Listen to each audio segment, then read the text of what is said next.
Assalamualaikum friends, today I will discuss how to fix Google Map app black screen issue and red.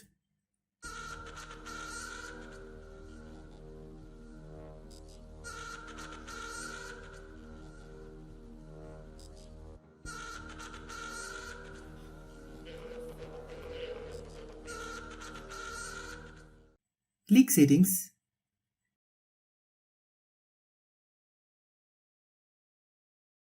click app management,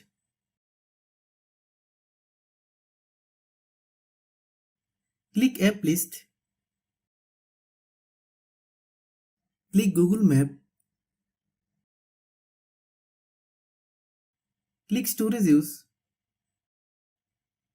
click clear data,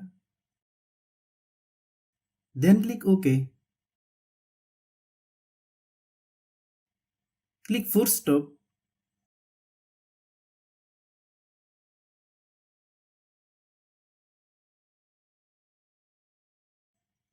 then open Google Play Store, then search Google Map, click Google Map. If you get any update, please update.